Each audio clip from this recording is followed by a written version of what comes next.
some real talk. Oh, I need some real talk. Give me some of that real talk. Today's Real Talk, the show focused on North Carolina real estate. Justin Ckezepis, Claudia Ogrizek. Wow, our third hour today together. I know. You co-hosted Good Morning LKN with me this morning. You did a fantastic job, by the way. Not that you need praise from me or anything like that, but you did a great job. Thank you, because I was coming here and I was a little tense because, you know, Mamie is great at what she does. And I'm like, oh my God, can I sub Mamie today? So. Well, you don't have to worry about subbing for somebody else because what you do is great. You, I have no doubt, had a busy weekend, even though it was Mother's Day. Be honest. Did you have a bunch of real estate appointments this past weekend, even with Mother's Day holiday weekend? Well, I did Friday and Saturday, yes. And I think most of my clients did it right away. So they started texting me as soon as houses hit the market, because usually that's what happens pre-weekends. And I think they left me almost alone, which is fine. But I had many clients texting me, showing things like I have listings getting ready. So they were showing me pictures of their pools being cleaned and flowers being planted. So nothing crazy yesterday. I did work at home a little just so my Monday is not too crazy. All right. Homes hitting the market. You're getting messages about it. Is that an indication for what you to believe to be this week's stat results for our search? Active coming soon properties on Canopy MLS. So active on the market. 500,000 or less per county. Do you think we're up higher this week or lower than last week? Number of listings. And once again, I forgot to write it down. So when will lower? You think lower? Yes. Okay. All right. It was what, 1,112? 1,112? Is Something that a number? Like that. We'll go with that. We'll go with that one. I would say a little less than 1,100, I would say. Why do you think that? Because we're getting into summertime. The typical cycle, right? Springtime into summer, the number of listings picks up. And now when I say typical, you got to go back to pre-COVID for typical. Yes. Is there a reason why you think it would go down right now compared to just going up through the summer? No, I'm just guessing. Okay. it's pure guess. That's fair. But talking about this, many people, and I knew, of course, spring market is the hottest one, is the one when people list their house, or most people list their house, and most people are looking for houses because they want to move in the summer because it's easier, especially if you have kids, so you're ready for when school starts. But we always say that you can list whenever you want, because people that need to buy will be ready whenever. Like, you can list your house Christmas Eve and there will be people, and what we actually see or usually see is that the serious buyers are ready for whenever. And many times in the spring market, you have more buyers, but many times, and you might disagree with me, I want your opinion, many times people know about the spring market and they are looking and touring home open houses just for fun. So yes, there are more people, but many times it's not necessarily people that are ready. They're not ready, willing, and able. Yes. They're and then looky-loos, as fall, I call them. Yes. And then fall, winter, whatever, people are ready. People don't leave their houses in the fall or winter just to look around. And I think in the spring, some do. One of the narratives that exists in the real estate world is that most people move in the summertime because of the school system. Yes. Is that still true, you think? I agree that people with families, with younger children, yes, their goal is to move. And I have many clients doing it right now. If they have children, most people want to do it before school starts. Number one, if they are changing school districts, so they have time to enroll and be ready for the next school with all the because of course you have to present your closing disclosure or your deed or your utility bill. So they want to do it in time to enroll. And even for people that are keeping or moving just in the same area, so going to the same school, just so you're ready, not worrying about unpacking and organizing the house. So families move in the summer. They want to move in the summer. After your clients move into a house, do you abandon them or do you... I'm like, don't talk to me anymore. Doesn't it take like a year to move into a house? Like realistically? It really depends on the person. Some people are right? Like they take a few days off and they get everything ready as soon as possible. So they leave that behind. And of course, there are people that will have moving boxes in their garage for months. Ever. Yes, forever. Oh, yes, forever. I've seen it in 10 years. There were people that came from out of state, put stuff in the garage, and 10 years later are moving again. And the things from their original state are in the, and I'm like, can we take them to Goodwill or Habitat for Humanity? It's anywhere there's a but sign. here. If you never open the box, don't tell me it's something special.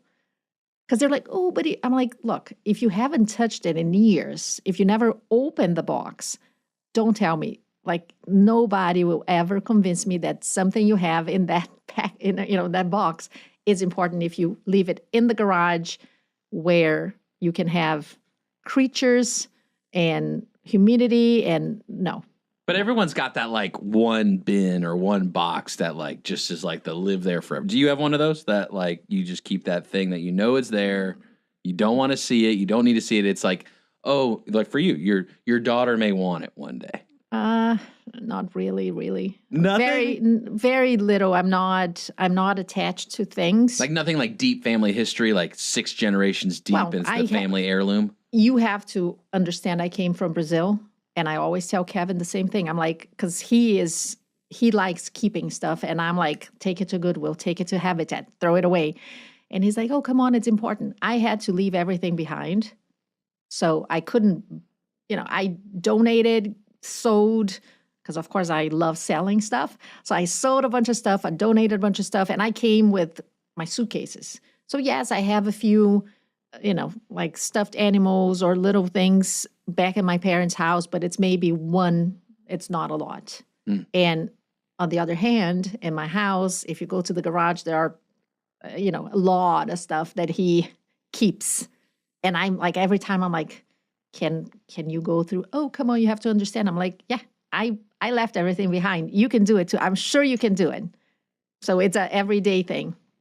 All right, so status of the market right now compared to last week, because I do feel like it's like week to week almost like what's happening. Is there any talk of the interest rates still from buyers? Are they still all about it? That's the only thing people are caring about right now? Or what else are people actually focusing on?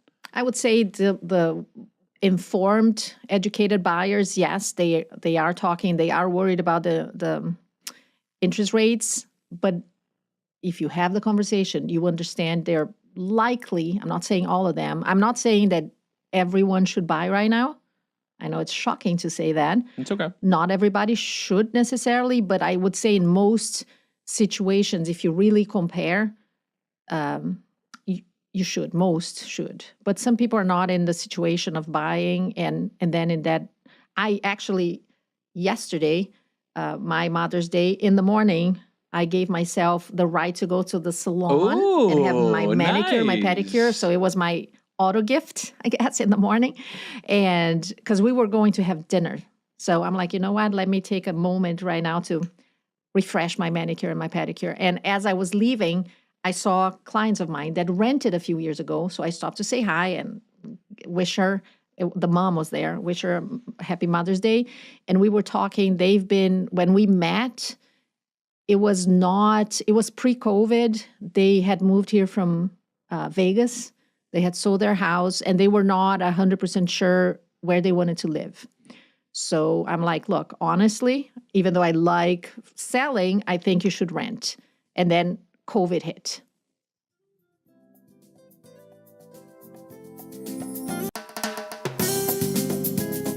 Today's Real Talk, the show focused on North Carolina real estate. Justin Ckezepis, Claudia Ogrizek of Compass Real Estate. You were telling us about some potential buyers that decided pre-COVID not to buy and decided to rent. You saw them this past weekend.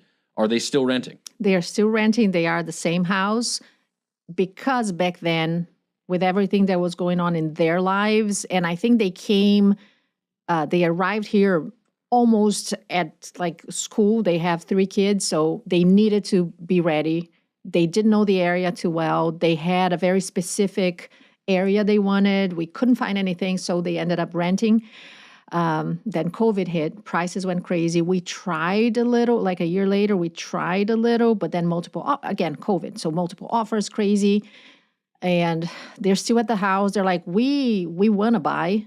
We are aware that now, and it's true because of the interest rates, they're like, we know that we are not going to get anything close to what we pay. I think they pay $1,800 for a 4-bedroom house. And I said, yeah. Surprised the owner of that house is still renting it for $1,800 Yeah. even. And, you know what I mean? And that's the thing. She's like, it's hard because they are pretty much just raising like $100 a year. And we know that buying right now will be expensive. So we go back and forth. Like, we hate renting because we are throwing money in the garbage. Can we do it? And knowing we're going to pay, I don't know, $2,800. So it's going to cost a lot more. Not in a regular situation. I think they've been lucky with a nice landlord just raising $100 a year. But she's like, let's have lunch this week and let's see if we can, because I'm telling buyers right now, I'm like, I understand. Back in the day, I used to say, look, you're going to pretty much pay the same thing that you're paying for rent, throwing money in the garbage. You're going to pay your mortgage, and right. It's not what's happening right now. So you are paying more for the same house. You're going to pay whatever, $2,100 renting and $2,700, depending on how much you put down buying. So if you don't have that extra money, keep renting, try to save money, try to make changes in your life so you can save.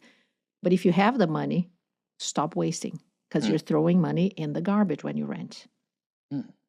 Hot take.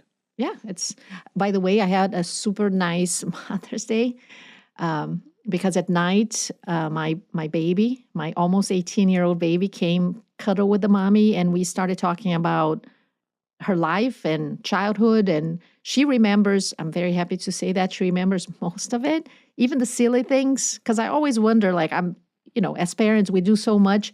How much do they remember? So she remembers a lot.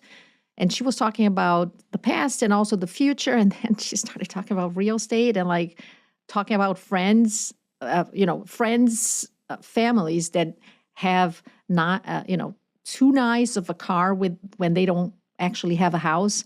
So they're like, why are they paying, $1,000 to have a car they don't actually afford? Like, they can, but they shouldn't, because then they are in an apartment. Yeah.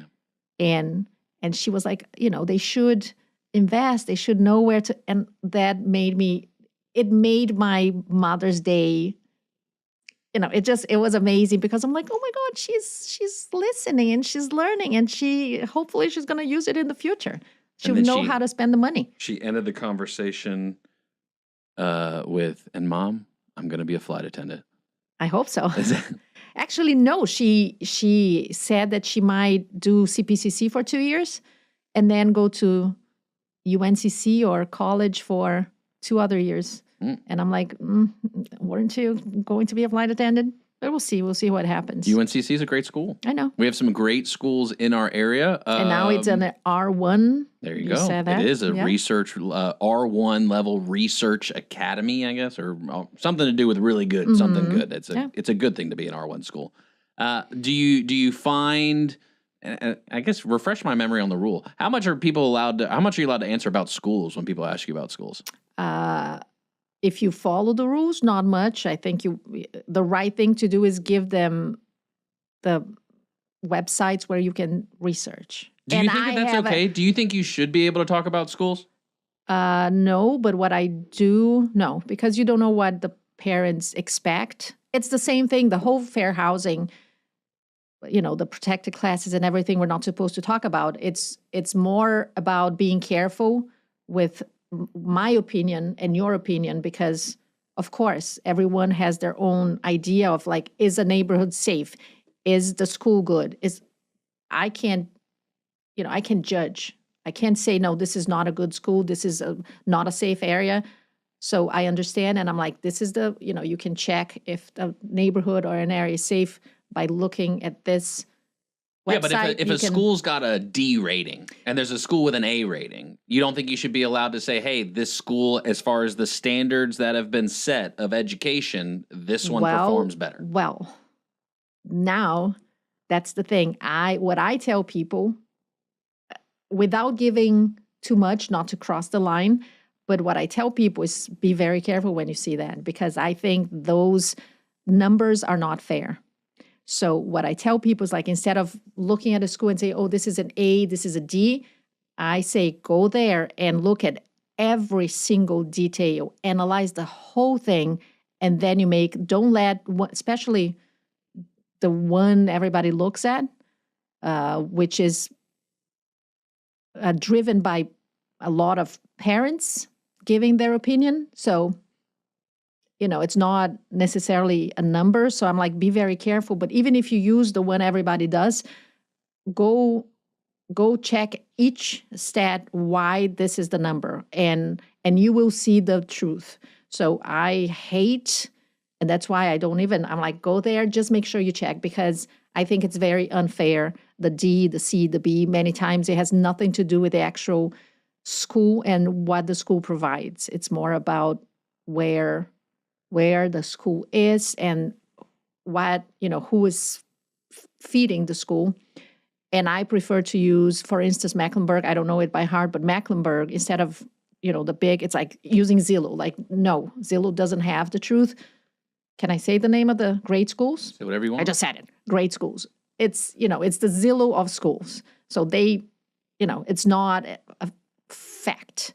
So I say, for instance, for Mecklenburg schools have an actual, based on data that you can look at and really see the actual numbers. So that's my thing about schools. Like, don't go for the A or the D with great schools without truly, truly analyzing each fact of how they get to that point.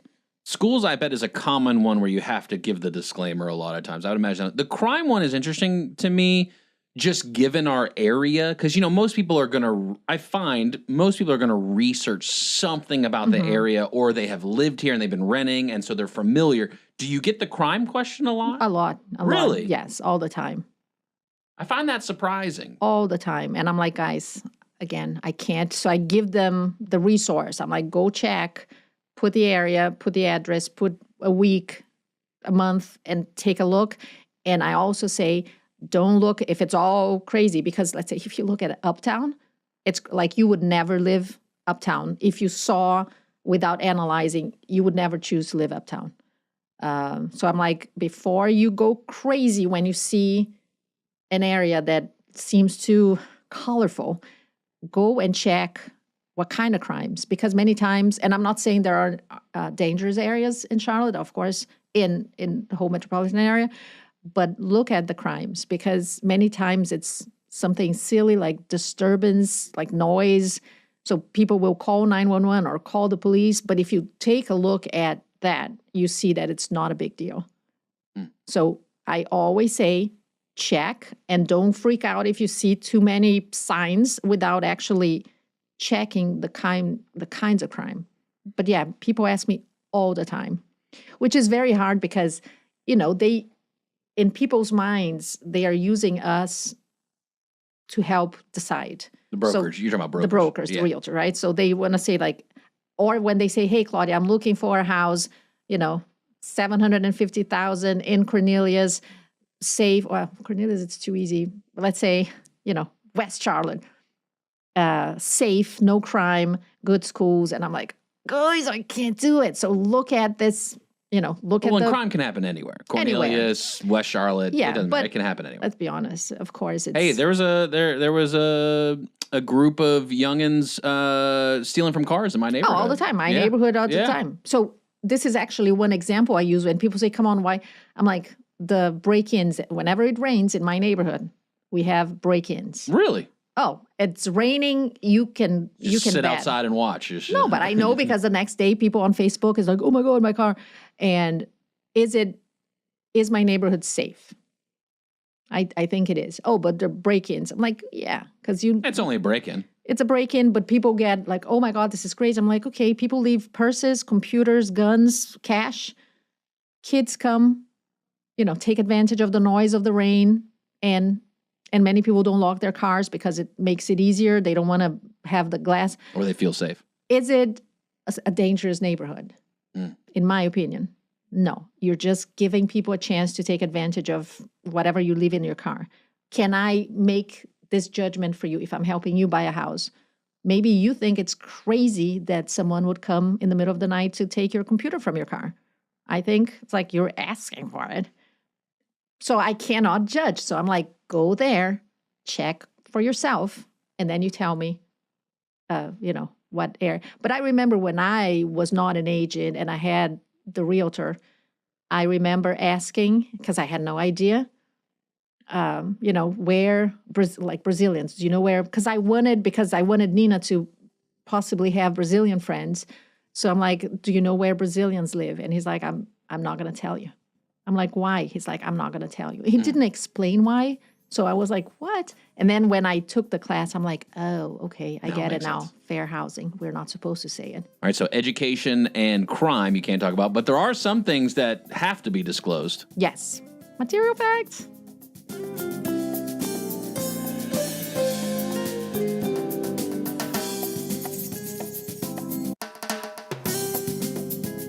Today's Real Talk, the show focused on North Carolina real estate. Justin Ckezepis alongside Claudia Ogrizek of Compass Real Estate. All right, you were talking about fair housing. We were talking about education and schools, what you can and can't say. We talked about crime, what you can and can't say. But all of the other disclosures that matter, I'll tell you a quick story. So in my neighborhood, and it's a sad story. It's actually not really happy, but there was a guy down the street, nicest guy ever. His wife had health issues, and he took care of her for a long time. But then when she passed, he made the tragic decision to commit suicide inside of the house via a gun in the bathroom. Okay.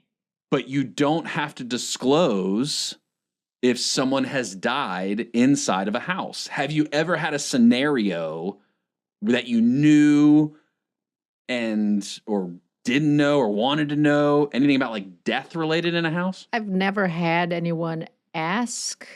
And I found out after my clients were there. I had no idea, but I found out after they had bought that someone had died in the house. And I'm like, okay, now what, What I are you had gonna no do? idea because, we don't have to disclose. But I've never had people ask me, actually.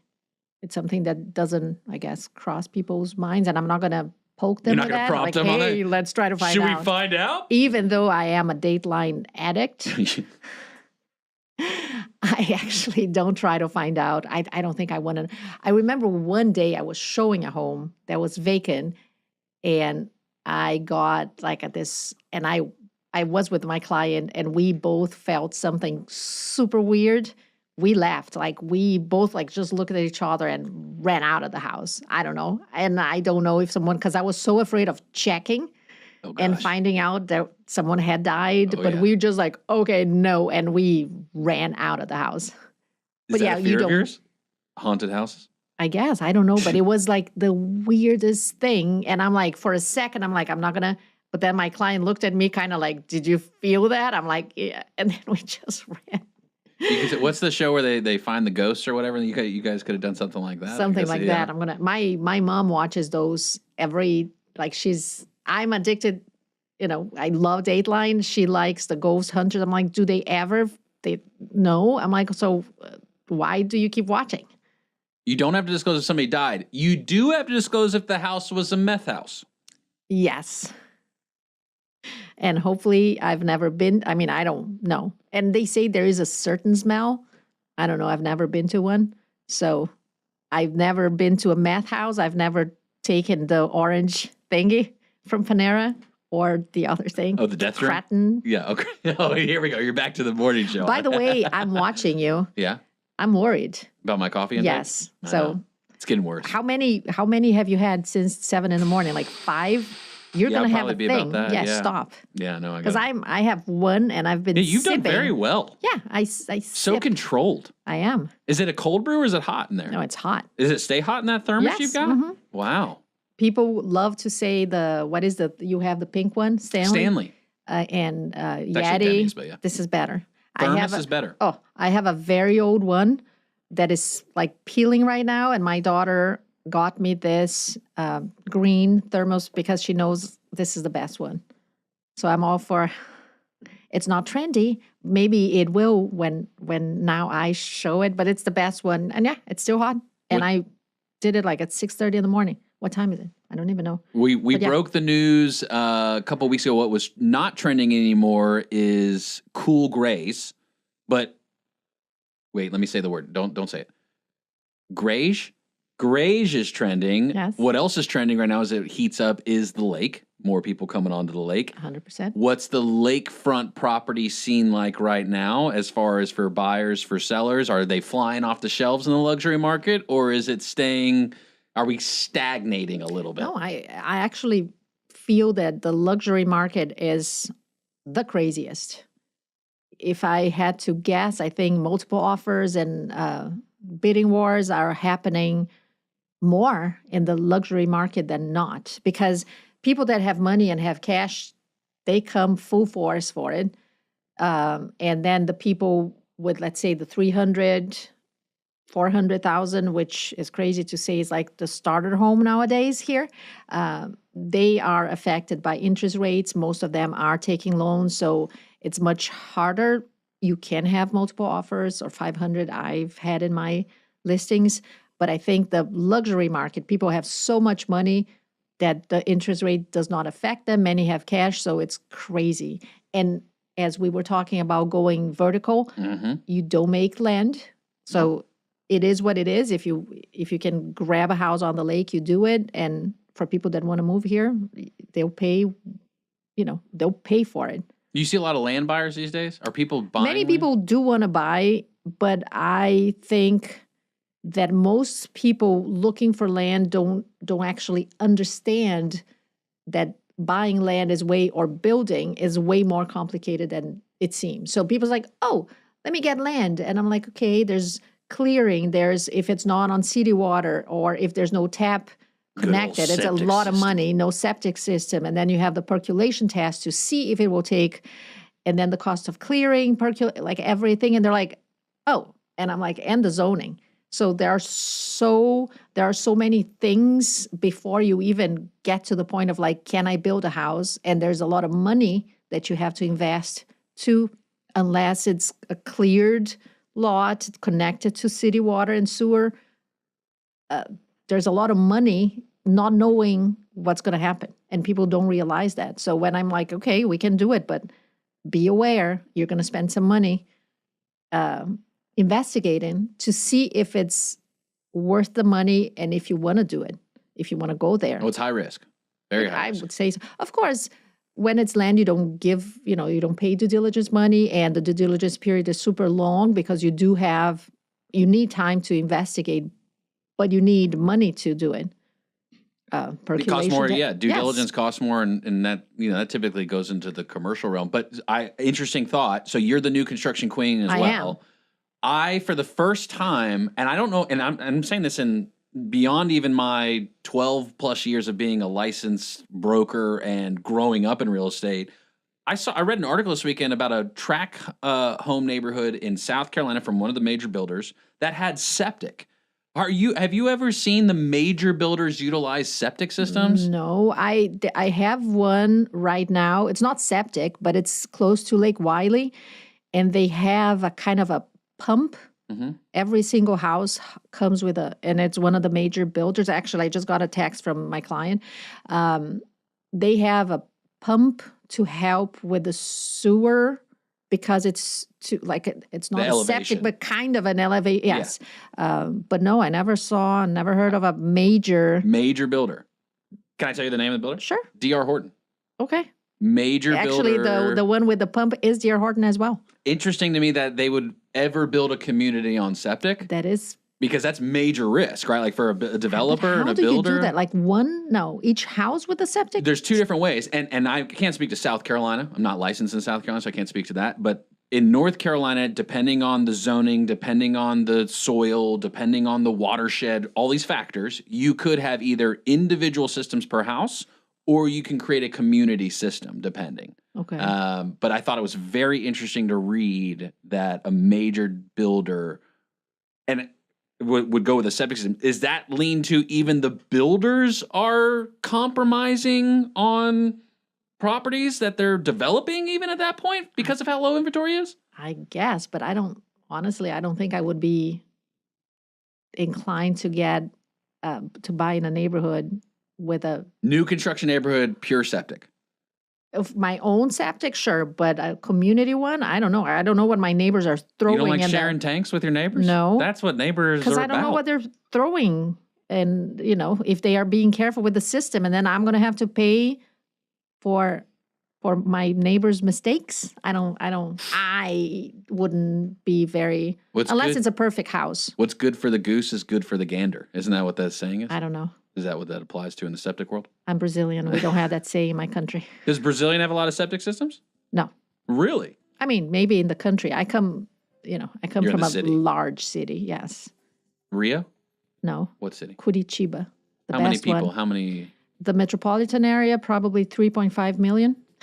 Dang. Yes. That's a lot. That's 3 times the size of Mecklenburg County. 3 times the population of Mecklenburg County. It's pretty, and we have many tall, actually, this is the thing I miss, the tall buildings, the sidewalks. You know why I don't want community septic? Because flushable wipes aren't flushable. Exactly. That's what I'm saying.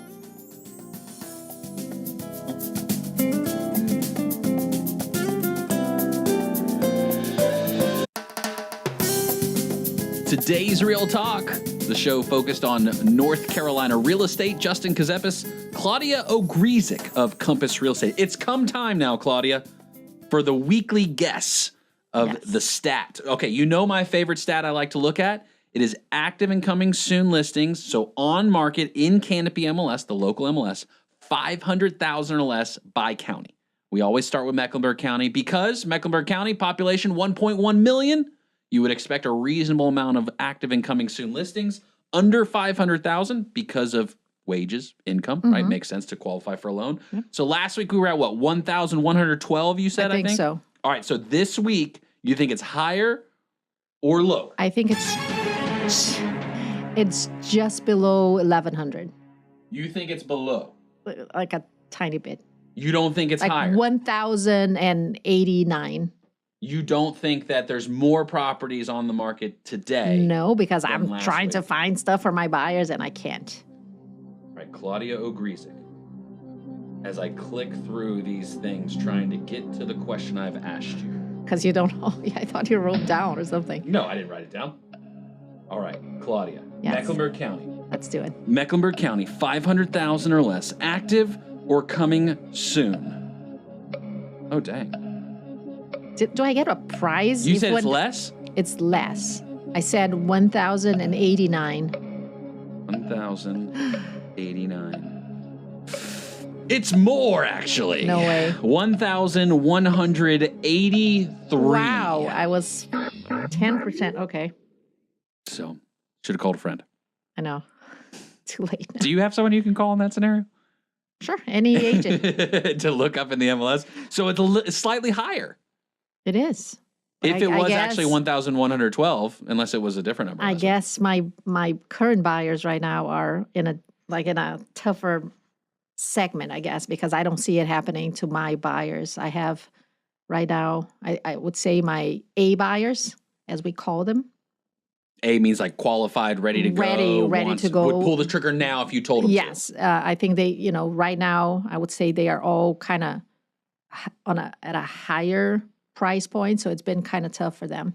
Not too many higher, not too high, like regular, we are 800 to 1.2. That's a high number though for the market. And we can't find it. Finding pre-COVID 800 to 1.2, you could be on the water for that. Yeah, not easily. Not not even close anymore, it seems like. I saw a land listing about a month or so ago. It popped up. It was like 3/4 of an acre, half acre, 3/4 on the water. It was nice open water, but it was $900,000. I think I saw that one. And it was like Catawba. It was like Cheryl's Ford. And I was like, what? But this is the norm. Cheryl's Ford Lake Norman? It definitely That's the question. It is because it was on the lake. It's on. So 500,000, I use that because of trying to think of income in the area. If the average median income, let's say for Mecklenburg County is 80,000, give or take, which is I believe the most recent number. It used to be pre-COVID, I would think first-time home buyer, like 200s, let's call it. That was kind of the first time. When you talk to a first-time home buyer, what's the price point in this area you tell them is reality if they want to live here? 3 something. So you think you can get somebody in there for threes, in the threes? I mean, Mecklenburg, and yes, you can. Okay. You can. That's a good, Not necessarily an awesome house, but you can. Something that you are confident in, and this is obviously based on experience and, taking some guesses at the future and everything, that won't be underwater in theory in a couple of years? I believe so, yes. I'm very, I'm very careful when I talk to clients. I tend to be almost, I don't want to say negative, but I'm pretty realistic. I'm like, you have to understand when you buy a house, especially if you're a renter, like new bills will be part of your life. So I always say buy, if don't get too excited with the loan approval, because I think they push it and I don't like it. I wish the numbers would be a little tougher, because I think you can get a house for 49% debt to income ratio, which I think it's crazy to think that half of what you make to pay a mortgage when you have supermarket, car, gas, clothes, medicine, and everything else. So I always tell my clients, get approved, and then we look for, let's say, a third of what you make. And I also say, even doing that in the beginning for a few months, don't go crazy buying stuff. Like, try to be as frugal as you can to learn how to become a homeowner. So see, lawn maintenance, utilities, everything that can happen. So take it easy. Don't buy anything. Go very frugal. Basic. And then after a while, when you say, okay, I can do it, I can live a regular life being a homeowner, then you do it. So I'm very, it's almost like maternal, especially for first-time buyers, and I love working with them. It's like, learn how to become a homeowner. Like, see what it costs to be a homeowner, and then little by little, you add stuff, like extra stuff that you might want. So all around Lake Norman, all around Charlotte surrounding area. I believe last time I asked you what your favorite kind of spot was these days. Loso? Is that was it you that said Loso? Lower South End? No. What's your favorite spot then around between Lake Norman, Charlotte, and surrounding area? What's got you excited? Favorite spot for what? In general, like for buyers to start looking areas like let's say price conscious buyers. Does it have to be in Charlotte? No, it could be all around the area. Because I think commuting is becoming a big part of the conversation. Yes, I would say if your budget is limited, and depending on how much you're willing to drive, I don't want to say it because I want to buy there, invest, but there'll be a property for you, I would say Mount Holly. If you're very lucky, you might find something in Belmont. I love Belmont, and I think it's an amazing area to buy. Canapolis. And if you're willing to drive, and then you can get Cheerwine fresh from Salisbury. Oh, yes. Salisbury. Yes. Super cute town, super affordable right now. If you have the time and if you don't mind driving, I would say buy there and get the money later. But if you are in Charlotte, probably I would say West Charlotte, a little more diverse. So it needs the right buyer, but if you are willing to see the area develop, you can make tons of money in the future. Are we talking about making money?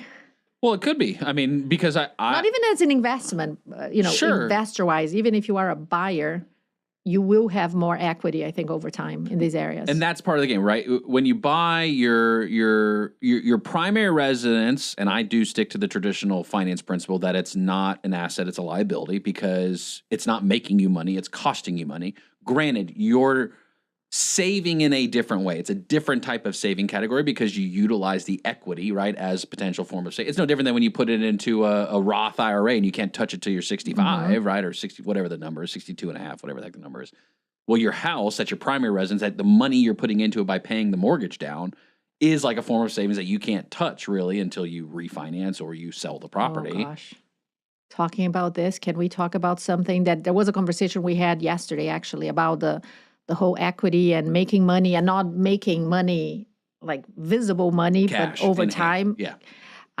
We were talking about people that refi and take equity from the house. I honestly feel that there should be some kind of a alarm or extra care when you do that, because I know people that have done it quite often. They keep taking the equity. And for me, this is a silly, naive or way to live beyond your means, taking equity off the house. And after a few years, when you are selling, you find out you're not making any money. And they're like, oh, people say you make money, but we're not making any money. I'm like, because you took all the equity over the years.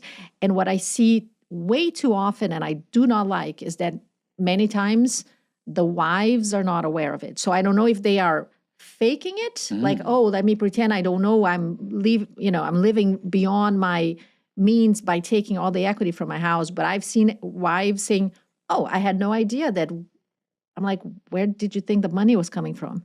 So I don't know if it's just a sign without really knowing, or if but I've seen people get super upset because they found out they were walking away without money. And I'm like, yeah, because you took all the equity. Every 2-3 years, you take a home equity line, you restart the whole mortgage thing again, and now you don't have any money.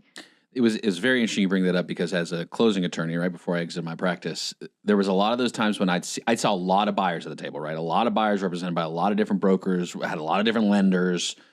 And there were some buyers where you sit at the table and you wonder, man, is this going to end up as a foreclosure or a short sale within the next couple of years? And then I think back to 2008, right? And I wasn't a broker at the time, but my dad was, and my family went through that, like on the real estate side. And like that was the income we produced as a household. And you wonder, okay, so whose job is it to say something, right? Because you've got a lender who qualifies. Now, by all financial standards, they've qualified for a loan. It's a legit loan. Most of the time, it's be like an FHA or VA loan, right? But then you get into the concept of like just wherewithal of owning a property. Should there be more education in that realm, you think, before? Or are we okay with, hey, if they qualify, whatever happens, happens?